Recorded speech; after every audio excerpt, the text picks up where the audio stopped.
All right, so we just finished up going through breakdown of glucose through cellular respiration. But now if I go back a slide here, just kidding, forward a slide, instead of having glycolysis going directly into making acetyl-CoA, Krebs cycle, and the electron transport chain, what if we had that glycolysis, the breaking down of glucose, go into fermentation? Now, a couple notes before I go through the steps of fermentation. One, cells do require a constant source of NAD+. So in glycolysis, if you look back at your notes, we did get 2 NADHs out of the breaking down of glucose. However, to make NADH, you first need NAD+. So just like this is making NAD+, NAD+ is needed to make NADH. So for cellular respiration to make NADH, it first needs NAD+ to be able to, it's kind of like that empty taxi cab picking up the electron and hydrogen. And so the rest of fermentation kind of feeds back and provides what cellular respiration needs.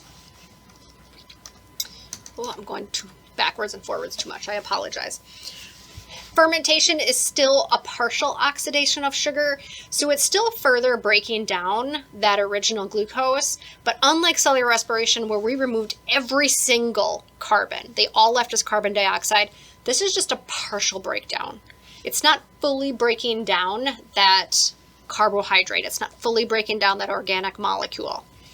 And its final electron acceptor is going to be an organic molecule. So we're not going to lose all of our carbons, and it's going to find some other type of carbon-based molecule to eventually pick up any remaining electrons that come out. And so some of our end products are going to be some carbon dioxide, we do lose some, as well as other organic products. Now, for net energy gain, I'm going to come back to that once I look at what happens to that pyruvic acid.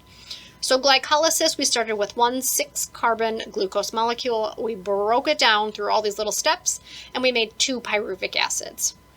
What those pyruvic acids can become is completely dependent on the type of cell and or organism, on what they do with that pyruvic acid.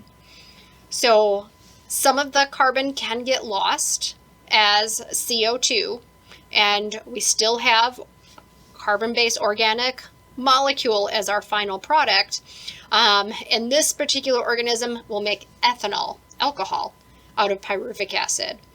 Other cells, other organisms can take pyruvic acid and make it, we don't lose any carbon dioxide of it, can just make it, it still has 3 carbons, can make it into another product called lactic acid. It's not a specifically named end product, because it depends on the organism, depends on what they make out of that pyruvic acid. And there's a lot of variation when we start talking organic molecules. But my little note, net energy. If you're looking at this, you're like, well, I don't see any ATP coming out of this. There isn't any ATP coming out of this process of fermentation, but you also have to go look back. Part of fermentation was still glycolysis. And if you recall, we still got a net of 2 ATP out of the glycolysis process. So for energy being produced out of the fermentation process as a whole, we still get 2 ATP out, which came out of the glycolysis initial step of fermentation. Now, back to my different organisms can make different end products with that pyruvic acid. So here's your glycolysis. We took glucose, we got some NADH, we made pyruvic acid out of it. Depending on the organism, depends on what they make that pyruvic acid into. For example, a bacteria called Propionibacterium can take pyruvic acid, make CO2 and propionic acid. If you ever wondered why Swiss cheese has holes in it, it's that carbon dioxide product that gets made in the breaking down of pyruvic acid into making propionic acid. It's this acid that also gives kind of that sharp, dry flavor to Swiss cheese. Aspergillus lactobacillus streptococcus species can take pyruvic acid and make lactic acid. It's what gives that sharp flavor to sharp cheddar cheese, yogurt, and soy sauce. Saccharomyces can take pyruvic acid and make alcohol, as well as a little CO2 in the process. This is why in the process of making alcohol it will bubble. Clostridium Same genus of C. diff there, but we're not talking C. diff, but other Clostridium species can take pyruvic acid and make acetone and isopropyl alcohol. And so different organisms can take pyruvic acid and make different end products out of it.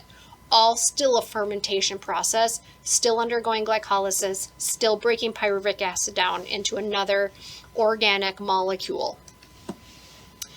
Now, done with carbohydrate catabolism, which is the majority of the PowerPoint, so I give just a couple little slides on, well, let's reverse it into anabolic pathways. So an anabolic pathway, now we have the building up of larger molecules, which then requires energy.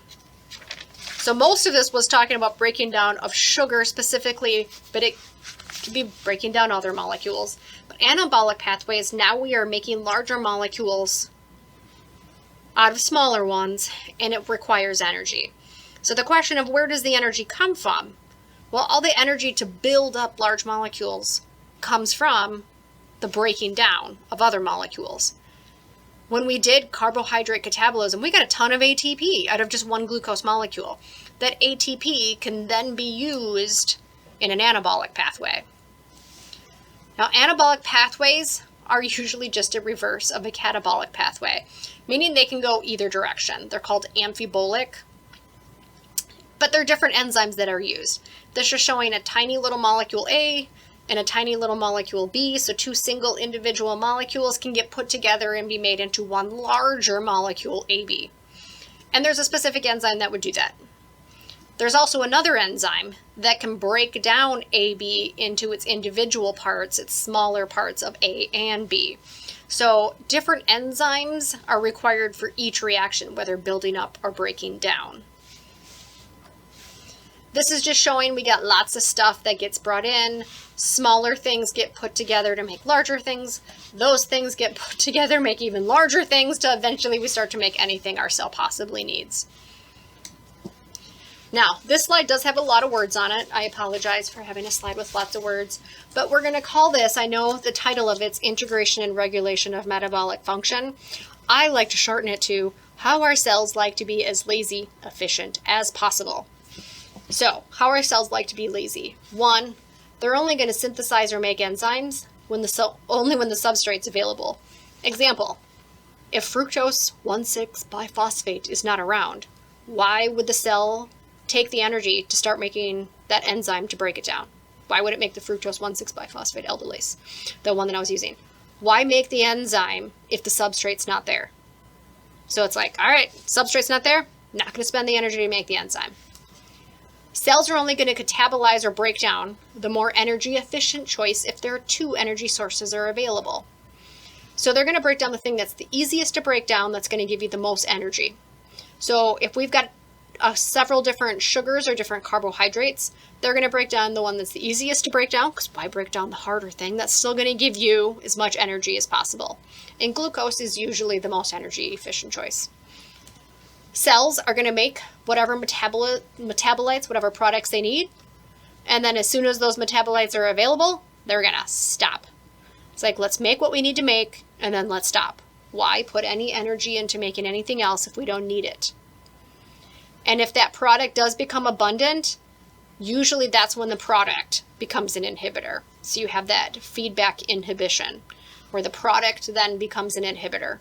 So again, our cells are only going to make what they have to make, and then they're going to stop making it when it's available, and they're always going to break down the more energy efficient choice. So I know it's a lot of wordy, but it's how our cells like to be lazy. In your book, I liked this because this shows everything that has a purple arrow is a catabolic pathway. Everything that's a green arrow is an anabolic pathway. Although we talked about glycolysis and glucose makes pyruvic acid, but there's all these intermediate things that can be used to make other things, but can also be broken down from other things to make it. So there's lots of intermediate products that can be constantly used in building things up and breaking things down. So it's not as simple as it's originally shown. Lots of things are going on inside of a cell.